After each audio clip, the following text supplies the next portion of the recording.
बिगड़ी बनावण औजो संगी अवतारी, मारी बिगड़ी बनावण औजो संगी अवतारी।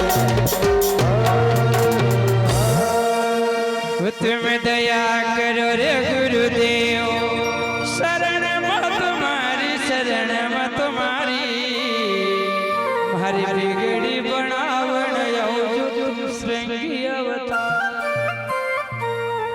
तो आज स्वयं सिंघाजी बाबा का स्वयं जात को चमार करो पिपलिया को गुरु महाराज का ध्यान करते जीरो, मन ही मन चिंतन करते जीरो कि हे गुरु महाराज हरी बेनती का सोच ये दास के ऊपर दया कर दीजो।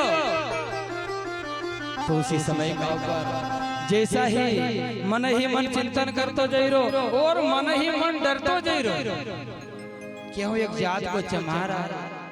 और आज बाबा की समाधि पर से निकले न जइरो तो इनकी समाज का लोग छे, इनका शिष्य लोग छे, अगर मौका देखी लेगा तो डांट टपका लगा के क्या तू आज शर्म नहीं था कि आज हमारे बाबा की समाधि का ऊपर से जइरो, क्योंकि उन समय का ऊपर जात पात ज्यादा चलते थे, छुआछूत ज्यादा चलते थे। लेकिन मन ही मन डरतो जाए, मन ही चिंतन करतो जाए कि एक समय चमार को दर्शन दे और स्वामी समाज तन गया जाए। सिंगा स्वामी लिया बुलाई किनी कृपा मेरे सदगुरु साईं। उसी समय सिंघाजी बाबा के